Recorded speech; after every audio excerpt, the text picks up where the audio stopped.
So firstly, I don't think there's much to leveling. It took me 8 hours to get to level 80. I did a combination of quests, dungeons, and LFR. I recommend just doing quests. Try to Lore Master Zone because that comes in handy later. And I'm not sure if Heroic World Tier is worth it or not. Maybe it's good for tanks. Now, when you hit level 80, every piece of content you do gives you these Motes of a Broken Time. When you collect 10 and use them, they give you gear based off of your eye level. I think it's about 5 or so eye level higher than your current bag eye level. Every single quest you complete will give you a green box. These boxes contain 1 to 2 motes and a piece of gear that caps at eye level 578. Queuing a random normal dungeon will give you 0 to 2 motes per boss and 2 green boxes at the end. So the main farmable content is doing quests and normal dungeons, ideally in a 5-man group to avoid the wait time on the queue. Now, infinite power is a currency used to scale your character. Every 50k infinite power gives you 1% verse and some stam and main stat. It is mostly just gained passively while getting gear, but there are things you should do to speed it up. All of these achievements here give you 1 infinite knowledge, which is a permanent currency that increases the rate of all infinite power gains. I don't know the exact rate increase, but I think 20 infinite knowledge approximately doubles your infinite power. This is a path to get every possible infinite knowledge right now. The max is 28 in this phase, but in the first day you can realistically only get 19 or 20. And you should do these because these activities are all efficient for gearing.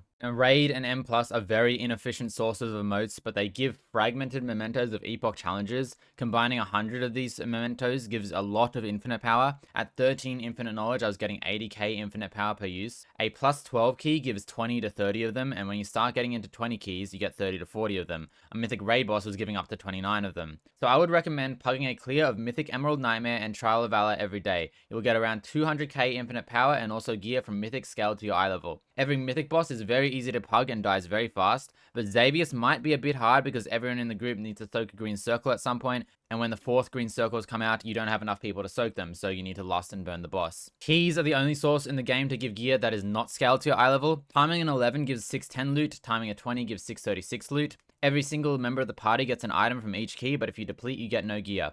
Because the eye level from M Plus is set, it is a good source of early loot, however it falls off hard in comparison to gear from motes extremely fast. Someone in my group was getting 646 gear from motes, but it would have been very difficult to find the level of key that gives 646 gear, which I think is a 23. Now the last thing to mention is purple boxes. These come from a few sources, and opening one is the same as opening 10 motes. It's probably worth doing all of these sources every day. So I think the basic path of gearing is just 1, hit level 80, 2, do everything on the infinite knowledge slide to get infinite knowledge. You probably want 10 to 15 at least, but if you do all the lore masters, you'll have 20. And 3, spam normal dungeons in a 5-man, although you could optionally do some medium level keys like 10s to 11s for some 610 gear, which would accelerate your gearing from motes a bit. Maybe that will be a bit more efficient. And because most of the gear in the game is scaled to your eye level, there is no real reason to save motes. You can just use them as you get them. Now to talk about the meta. The end game content for Legion Remix is Mythic Plus, and the meta is 5 tanks, and I think all tanks seem viable so far. The reason is because DPS cannot live these keys. Everything in these keys does way too much damage, DPS cannot live, healers cannot live either. So I do think DPS can do more damage, but because they die like 10 to 20 seconds into every boss or every pull, they end up doing less damage than tanks. And also, timers are very easy right now. If you don't chain wipe in a key, you'll pretty much time anything up to, say, 22. Some keys are harder than others, though.